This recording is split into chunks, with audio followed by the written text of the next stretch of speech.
দিনটা ছিল শ্রাবণ মাসের প্রথম সোমবার।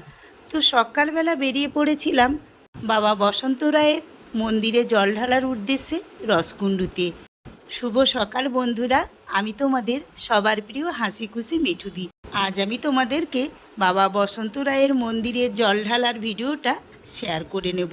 তো কয়েকদিন আগে আমরা চলে গিয়েছিলাম মন্দিরে জল ঢালতে, শ্রাবণ মাসের প্রথম সোমবার। আজ আমি তোমাদের সঙ্গে সেই ভিডিওটা শেয়ার করছি।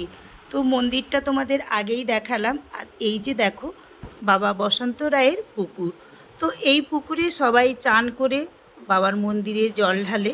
তো আমরাও আজকে পুকুরে চান করব, তারপরে জল নিব ঘটিতে করে, তারপর বাবার মন্দিরে ঢালবো। তো দেখো আমরা চান করে নিয়েছি, তারপরে ঘটিতে করে যে যার জল নিয়ে চলেছি বাবার মন্দিরে ঢালার উদ্দেশ্যে। তো বন্ধুরা, তোমরা আগে কে কে এই বসন্ত রায়ের মন্দিরে গিয়েছো আমাকে কমেন্ট করে জানাবে। আর যারা যাওনি তারা আমার ভিডিওর মাধ্যমে কিছুটা দেখে নাও। আমরা জল নিয়ে মন্দিরের দিকে এগোচ্ছি জল ঢালার জন্যে।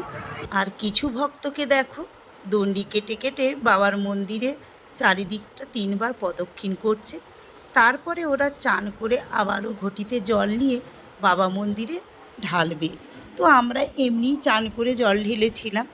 তো বন্ধুরা, তোমরা জানো কি না জানি না, এই বসন্ত রায়ের যে মন্দির রসকুণ্ডুতে খুবই জাগ্রত বাবা। বহু দূর দূরান্ত থেকে বাতের ওষুধ, বেদনার ওষুধ নেওয়ার জন্যে এই মন্দিরে এসে থাকেন। সারা বছরই এই মন্দিরে পুণ্যার্থীরা এসে থাকেন। তো আজকের ভিড়টা দেখো, আমরা যখন জল ঢেলেছিলাম এতটা ভিড় ছিল না, আমরা 10টার মধ্যেই জলটা ঢেলে দিয়েছিলাম। তো দেখো আমাদের জল ঢালার পরে আমরা আশেপাশটায় আরও জল ঢালছিলাম, আর কেমন ভিড় হয়েছে দেখো। দেখো আমাদের সববার জল ঢালা হয়ে গেছে।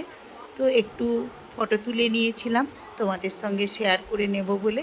এই মন্দিরে কাপড় ছাড়ারও ব্যবস্থা রয়েছে।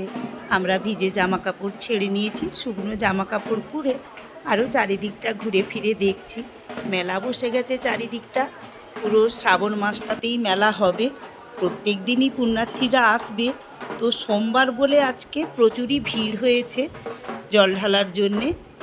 তো দেখো তোমাদের কেমন লাগছে আমাকে কমেন্ট করে জানিও, আর ভালো লাগলে লাইক করে শেয়ার করে দিও। আর যেসব বন্ধুরা আমার চ্যানেলে প্রথম এসেছো, প্রথম বাবা মন্দিরে বাবাকে দর্শন করছো, তাদেরকে বলছি তোমরা আমার চ্যানেলটিকে সাবস্ক্রাইব করে দিয়ে পাশে থাকার বেল আইকনটিকে অল করে দিয়ে আমার পাশে থেকে আমার চ্যানেলের পার্মানেন্ট বন্ধু হয়ে যেও। তো দেখো আমরা বাড়ি থেকে চা করে নিয়ে এসেছিলাম, ফ্লাক্সে সুতপা করে এনেছিল। তো আমরা সেই চা খেলাম। তারপরে ওই যে রত্না বাড়ি থেকে লুচি তরকারিও করে এনেছে। গাড়িতে বসে আমরা সেই খাওয়া দাওয়াগুলো সেরে নেব। তার আগে আমি আরও একটু চারিদিকটা তোমাদের সঙ্গে শেয়ার করে নিচ্ছি।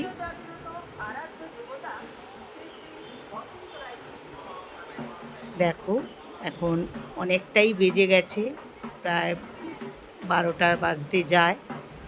লোকের ভিড়টা দেখো, প্রচুর ভিড় হয়েছে।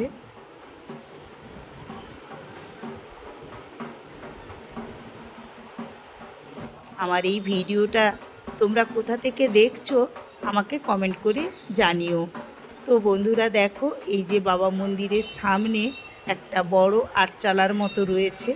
যত পুণ্যার্থীরা জল ঢেলেছে যে যার মতো করে বিশ্রাম করে নিচ্ছে, খাওয়া দাওয়াও সেরে নিচ্ছে। আবার কেউ কেউ উপোসও দিয়েছে, আবার কেউ কেউ বসে রয়েছে পরে জল ঢালবে বলে। তো দেখতেই পাচ্ছ লোকে লোকারণ্য হয়ে রয়েছে চারিদিকটা। তো আমরা এবারে আস্তে আস্তে গাড়ির কাছে চলে যাচ্ছি। তো ওখানে বসে আমরা খাওয়া দাওয়া সেরে নিয়ে বাড়ি চলে যাব। অনেকটা দূরেই গাড়ি রাখতে হয়েছে, অনেক গাড়ি এসেছে। তো দেখো একটা বড় মাঠে গাড়ি রয়েছে, এই মুন্নায় গাড়ি করে আমাদেরকে এনেছে। এই যে দেখো কত গাড়ি রয়েছে। আমাদের লুচি, আলুর চচ্চড়ি এবং মিষ্টি রত্না ব্যবস্থা করেছে। ওই যে দেখো ওই পরিবেশন করছে সবাইকে। ও যেহেতু খাবার দাবার তৈরি করে এনেছে, সেই জন্যে আমরা দোকানে খাওয়া দাওয়া করলাম না, গাড়িতে বসে ওরই খাওয়া দাওয়ার সবাই মিলে খেয়ে নিলাম। এবার আমরা বাড়ির উদ্দেশ্যে রওনা দেব। তো বন্ধুরা, আশা করছি আজকের আমার এই ভিডিওটা তোমাদের ভালো লেগেছে। যারা আগেই মন্দির দর্শন করনি তারা একটু আমার ভিডিওর মাধ্যমে দর্শন করে নিলে। তো বন্ধুরা, আবার পরের ভিডিওতে তোমাদের সঙ্গে আমার দেখা হচ্ছে, কথা হচ্ছে। বাবা বসন্ত রায়জির আশীর্বাদ মাথায় নিয়ে সবাইকে আজকের মতো জানালাম টাটা, বাই।